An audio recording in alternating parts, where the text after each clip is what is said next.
But yeah, dude, you look at that fucking bro video where they go through all their fucking camera gear. Oh, no, I know. Get some good ideas off that, man. Full on, though. They carry all their batteries in their pockets. Stop them getting cold. Yeah, right. See, that shows, that good one shows cold when it's, shows flat when it's cold up there. Yeah. I was surprised that with their tripods, like, one of the tripods actually pulls apart into a monopod. So... Yeah, but see, I need to spend heaps on storage and stuff like that. Yeah. Because I don't really want to be walking around documenting everything either. Yeah. And if you got fucking all these cameras, bloody, my mate spent like a fair bit, might die, just to get his storage for all this footage that he's running at 4K or whatever the fuck it is, you know? I don't think it's worth running 4K at the moment, because it's just... No, it's too hard to edit. Like, you need fucking powerful computer and the right program.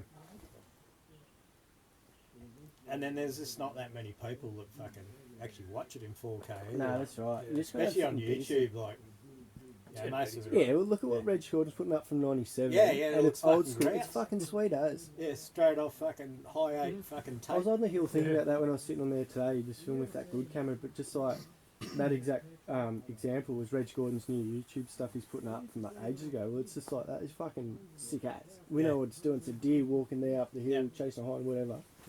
And yes, quality's great, but it's like it's almost like a given these days. You've got to have like you've got to see the nostril hairs on the thing, and you actually can't be filming in 8K soon, and they can't be able to watch it. I think the thing with 4K is you can edit it down to like 1080 and that, but so you can zoom in.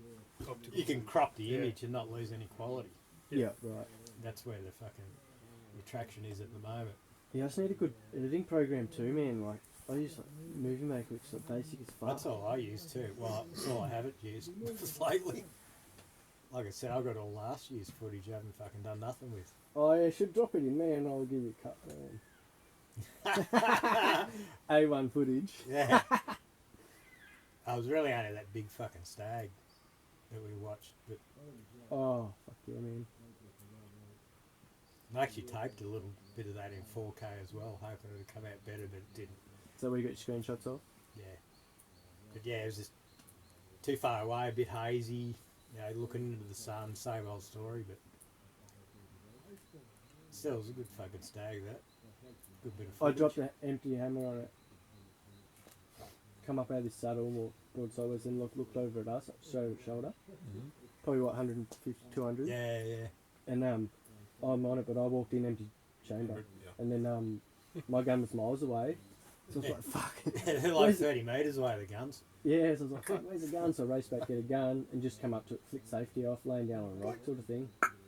And then it just walked away. The loudest sound in the world. And like a big hill like that, right? He just contoured the whole way and didn't stop. Yeah, we filmed him the whole way. 200, 300, 400, 400, then disappeared. Then I caught up with him later when he's gone round that spur, and then we fucking hightailed across onto the top of that ridge, and then there's another big saddle on that side, and I've seen him again in that saddle. And that's when we got that footage, but that was fucking big stag. Big stag. The one that was far across. They're like at 20-something plus inch. This one? That you're showing me on there. Nah, this one? No, different one. Yeah, another one. Nah, another Tom Hard antler bugger. I just drowned my phone this week, but otherwise I'd show you some photos. He's a great stag. I don't reckon I got it on him. But yeah. But that was another one, like just backpacking on the ridges. Then you try and get on the fingers just to glass across likely spots because of the sun or whatever. And just take like an averages thing, you know, if you're there for the Arvo in the morning, next Arvo. That's like, you know, a lot of my theory on hunting is just, if you find out where they're crossing or where they're moving through, just a matter of putting in the time and one will come out in front of you. Yeah, that's right.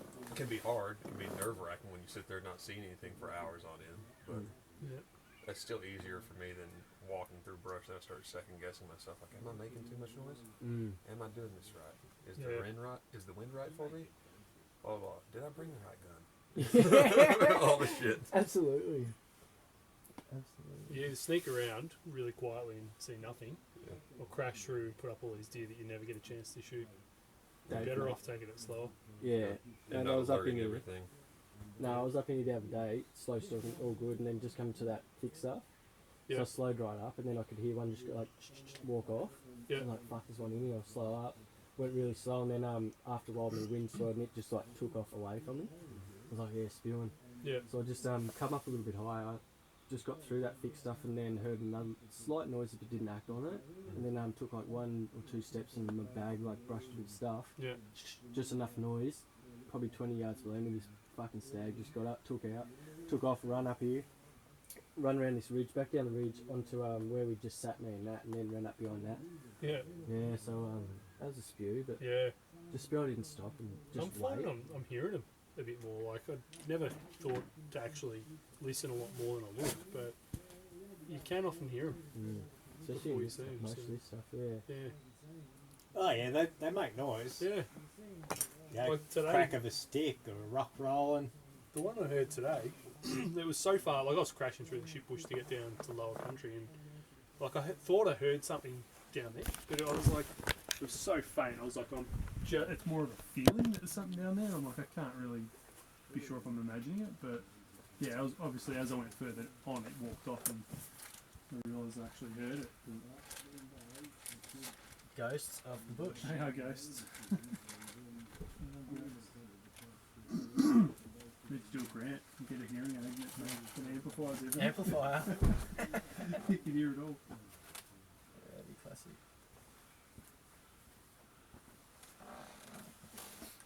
There you go. Oh, picture. Picture of that stag.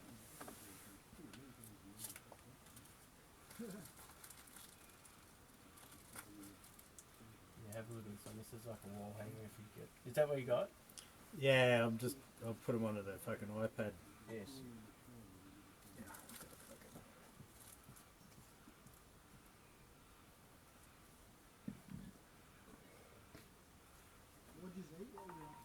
Have you heard any dogs? Mm-mm. No. Mm-mm. Oh, I'm sorry. Last night, around the campfire here, we could hear them howling. Yeah. But What do you reckon? I reckon if I see one, it's gonna. Oh, yeah. So like, yeah, you got an antler. Like I said, halfway up Yeah. the. Yeah. Jesus. And that's why I caught up with him on the other saddle.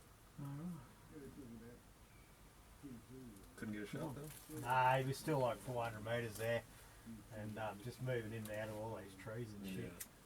Yeah, because that's a big enough limb to deflect any bullet. And then that little cut was watching us set up camp. Oh yeah. Yeah, Just supervising. yeah, just supervising.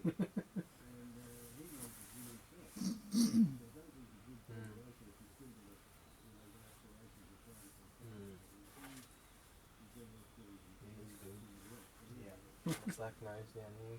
yep. Yeah, he's really good. And he's probably still walking unless someone got him with the old torch. If on he's him still across there, the then- road. Still there. I gotta believe he's still out there. That's what dreams are made You of. see a lot of heads that are like 26, 25, 26 inches because all the big ones get cherry picked on all this high country stuff because it's tracks right for them. Yeah. Sounds pretty weird, but I reckon it happens, man. So many fucking deer get spotlighted. Oh yeah. Well, it's like I was saying. I mean, in southern Oklahoma, I was telling these guys that in southern Oklahoma, there's a bunch of cunts there that pretty much think that spotlighting deer from the road at night should be an Olympic sport. Right. Like this is our shit. This is what the fuck we do. Have you heard of Billy Bob and he's sings about poaching. Mm-mm. Bad Bob or something like that. What's his name? Do you know him? Ah, I can't remember now. Billy Bob. He just sings about fucking like the spotlight glows and it's a Metallica song. Mm. Nice parody. Yeah, I'll fucking put the link up on something one day again after that. But it's fucking piss up.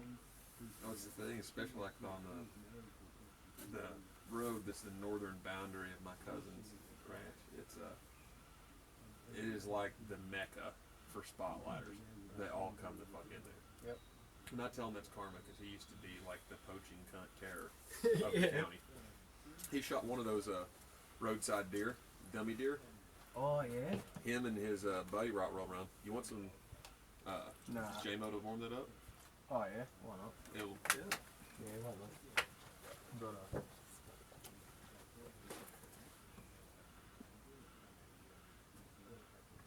So they're driving along and they see this huge buck there on the side of the road. Of course, it's not on their property. He was like in his in his mid-20s and shit.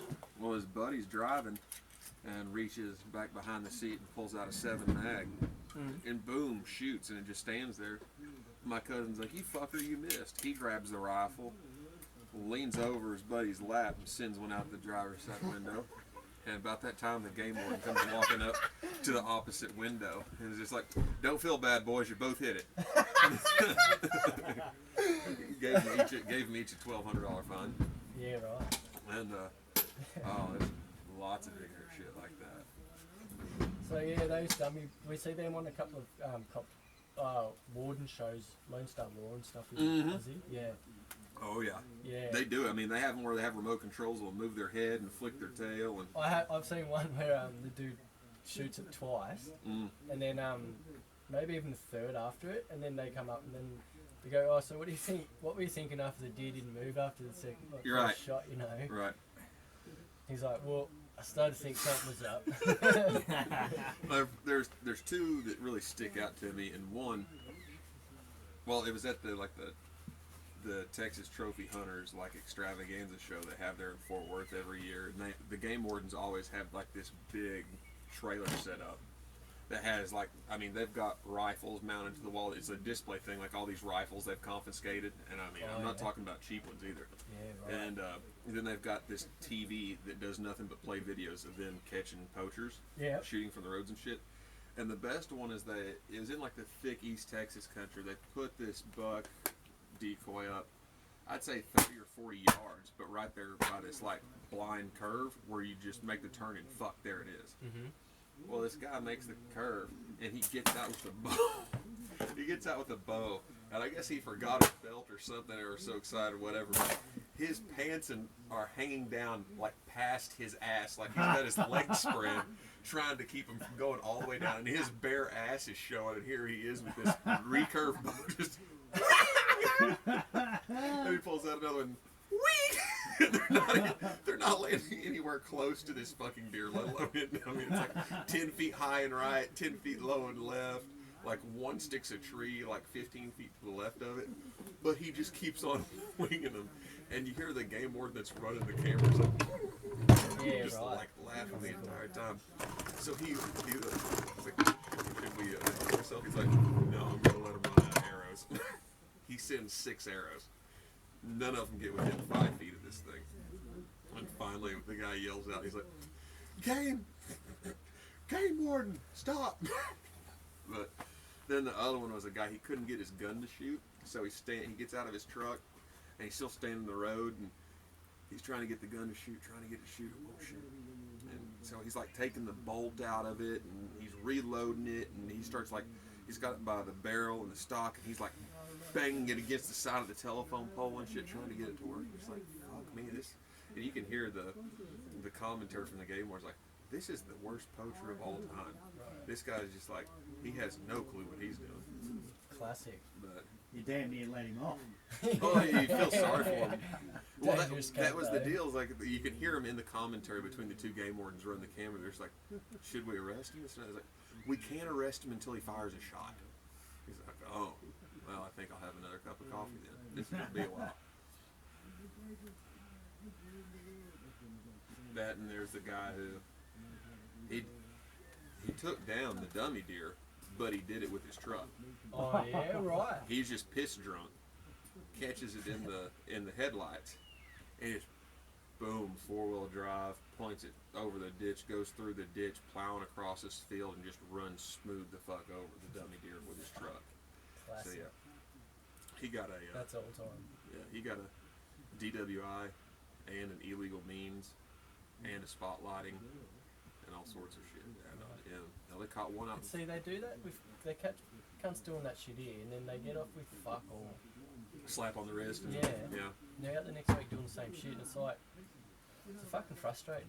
Well, they got tired of it in Texas and Oklahoma with one, you know, people coming out here doing shit like this, camping, you know, spending the money that goes into like all these small towns around hunting areas and whatnot, where really a good portion of their livelihood is based off of it. But then you have these cunts that go out and they just destroy shit to where the honest sportsmen get fucked off, and people get tired of it and they stop buying licenses and shit like that. And there was a dip in hunting licenses one year, and the #1 survey answer of why people stopped buying the licenses, well, poachers were too bad in our area. Yep. We couldn't compete with the Yep. poachers. So that's when they really started declaring jihad. Yep. And they bumped it up. They made it a felony to spotlight deer from a public roadway. Yeah, So right. you go out there, you get caught spotlighting a deer from the roadway, you're a convicted felon. You can't fucking own a gun. Right. Yeah. Well, that, Forever. Yeah, right. Forever, until you go to a until like 10 years after your conviction, then you have to go to a judge and give them cause and convince a judge to give you your right to own a gun back. Yeah, we're the same. I think it's about 10 years. Mm-hmm. Conviction lasts. And But then I mean- same thing, you've got to go to a magistrate and Just for a conviction for a Yeah. conviction, yeah. of what? Like any offence, if you get a conviction, whether it's trespassing or beating your wife up or fucking Oh, if you get a manslaughter or whatever. domestic battery charge, you're done. Yeah. You are done. Yeah, but that's top scar. So like even trespassing that. Yeah, but the trouble is, nobody gets convictions. Mm. They get put on a diversion or something like that. Which is, Probation. Yeah, don't get that actual criminal conviction. They go on a good behaviour bond or multiple fucking times. Well, that's like that fucker who shot up that church in Texas and killed all those people. He was in the Air Force, and he was convicted while being in the Air Force of domestic battery to the point where it sent his wife and his toddler son to the hospital, and the son had brain damage from getting beat on so hard. Fuck, that's Yeah, so he got full on like court-martial military trial, and fuck was sent to a mental health facility for over a year and a half. yeah.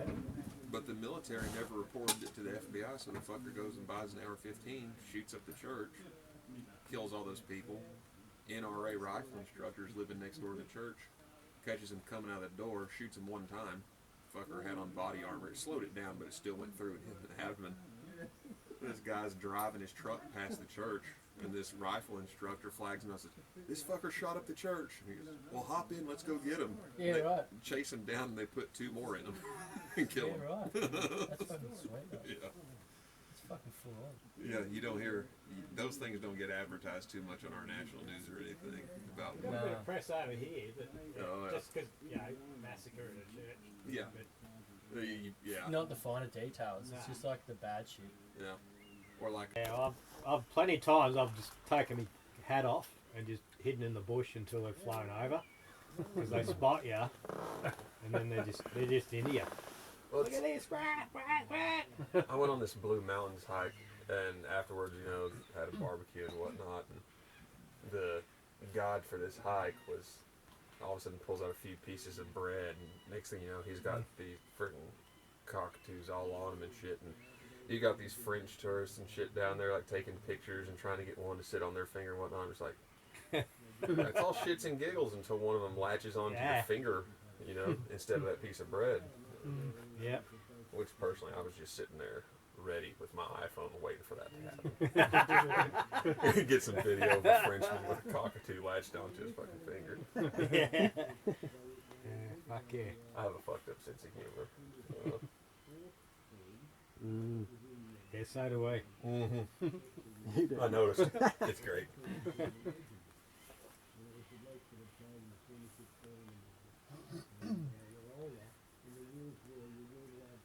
So a bit of rain downtime, eh? Wonnangatta. You'd hunt in this rain, though. Yeah, like you said, it's going to dampen that bush up pretty Yeah. good. An inch overnight would be awesome, Mm. with a bit of a breeze in the morning just to shake all the raindrops off the bush. That's what I was thinking, is that you know, if it rained a little bit, or hell, even with this, it'll dampen it up. But up there where they burned, I guess, a week or 2 weeks ago, where all the underbrush is cleared out, but that new growth is about that tall coming out of the ash, I was thinking, fuck, if it quieted it down with the rain. That's just my way of thinking. Yeah, it's actually pretty primo. Yeah. And puts a lot of the wallows up there is different, but down here a bit dry. Mm-hmm. So this would be fucking spot on for them. Yeah.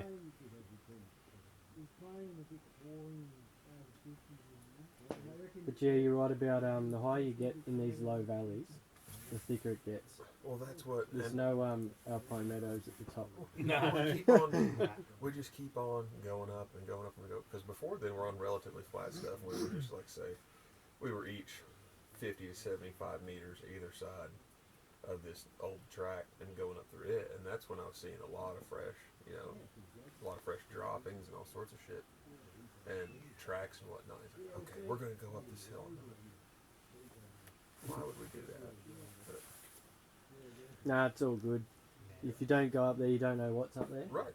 Now you've been there, you're like, I'm not going to do that again. But with that burn, it's got to be some clearer hunting and just on the edge of Yeah, something. it's going to give you visibility. That's the biggest Yeah. thing. Visibility and Visibility. And to be honest, like sit and wait is going to be the most productive way in this valley. Everyone does what we do, walk around after them. And they just know that. But they've still come down to feed, they still do what deer do. yeah. It's just they're tricky about it, so it's just like, Because that's how I hunt whitetail. Is I mainly hunt the areas where, say, like the transition between, you know, pasture, and then you have like your middle cover brush, what we call it skate brush, and then your full-on brush. And I like to hunt those areas where I can get a good visibility and wait for the bucks to come in and out of their feeding and bedding areas yeah, and catch them in transition. Because I don't know, you have a lot of people back home that they hunt like the deepest, thickest swamps and shit because they think they're going for their cover. No, leave that shit undisturbed. That's their bedding area. Yeah. That's their, leave that as their sanctuary and catch them coming out, going to feed and shit. The salmon is the same. It's fucking hard to hunt them while they're bedded. It's just Yeah. where they bed is You can't see anything. there's no visibility. It's usually Yeah. noise, it's buggery. Yeah, we found that when we went up there through all that thick shit, we found several beds. And I was like, well, no wonder. You can see everywhere from up here. and you can hear. Yeah, them and coming. nobody's getting the fuck up there within Yeah. rifle range and being able to see you because you're going to hear them Yep. before they ever get into That's range. right. Yeah, dead right, mate. That's what they do in this valley. They'll feed out down the bottom at night, and by sun up, they're fucking already halfway up the face.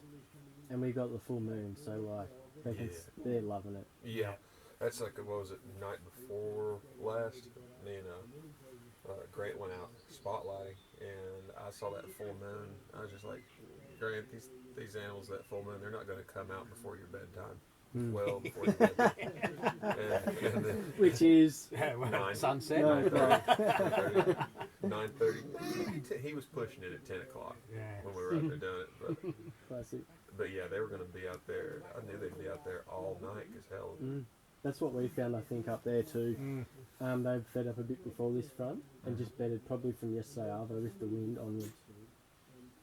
Everyone I put up was bedded. I personally believe that animals, especially ones that are preyed upon, they can feel when like the pressure's dropping, the barometric pressure and whatnot. They So can Yeah, feel definitely, the change mate. coming, Definitely. yeah, they'll get their belly full and ready before that. That way they So don't they have can to just move hunker for shit. down through the worst of it. Yeah. As soon as it breaks, they're fucking back Right out up. into it again. But like also found that if they're if it's got a week of the weather, after they've bedded, taken good feed in, once they're wet, they don't really care after that. Yeah, Yeah, they just eat. Yeah, gotta eat. got to yeah. keep. They're just like, going. fuck it. Yeah. This is life. Yeah, Let's go. Yeah. for sure. Because they're ruminants, so they will bed for a bit, ruminate, just Yeah. spew the Regurgitate Yep. and chew and yeah. Yep. Yeah, that's good. But I mean, just the burns they did alone will be massive as far as the amount of forage that it produces per like acre of burn. Yeah. That'd be a massive nutritional benefit for all of them. Yep. I mean, Well, let's go back couple of years, that's what happened. That's Yeah. why this is like it is. Yeah, that huge burn. Yeah. The actual wildfire. Yeah, the wildfire that come through. And then Antler's got huge Yeah. because Yeah. it's covered or not. So, There's this huge amount of feed. Well, that not only does it increase the feed, but the nutrition of the feed, and because yeah, all that's that, true. all that burned New black stuff, shit is yeah. just a massive dose of potash fertilizer getting put right in there and shit. Hence why a lot of the bush you can't fucking walk through anymore. Right, right. It did change the landscape, like, you know, Yeah. some areas that were really good hunting, you know, recently opened and that turned into just thick as buggery, and other spots that were thick are now really easy to walk through. That's like we try to burn shit every 3 years, Yeah. and it just The wattle was probably the worst, because they'd just sucker up along the roots, and next minute you couldn't see through it. And now, sort of 10 years later, that wattle's mature. You still got the trunks, but you can see through. And they're only supposed to last 10, 15 years, that wattle, before it Yeah. dies. They rot pretty quick, don't they? Yeah. Fall down. especially what they're talking about. This is part of the broomweed eradication steps they're taking. Well, hell, that alone, getting rid of the broomweed will be a huge flip flop from famine to feast as far as availability of forage in any place where there's broomweed. So you got to hand it to them for that. They hate the deer. Yeah, parks do. The parks are just, yeah. These The fucking hunters idea, come here for the deer. If it wasn't for the fucking deer, we wouldn't have these hunters. yeah, Exactly right, mate. And that's Yeah. coming from an international hunter.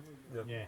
For You sure. can see it go. I mean, forestry employees, pretty much everyone I've met from every state in America and everywhere else I've gone, they're pretty much the same. I mean, you have some they're state employees, so half of them just want to do as little as possible and still keep their job. Right. And then you have some others that are like, fucking I'm going to do my job. And then you get your odd few that they really take pride in what they do and they want to make shit better and do the right thing.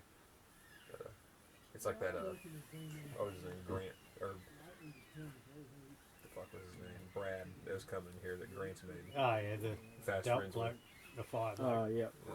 He seems like a decent enough guy. Brad from the Yarra, mate. Originally Wonnangatta. Up the valley there. Oh, that was good. Well, cheers for dropping in on HillDog podcast there. Leave it there. See Special how we guest. go next time. Yeah, a couple of special guests here. We've got the We got a Guru, podcast going now. Daveboy and the Yank. Alright, laters.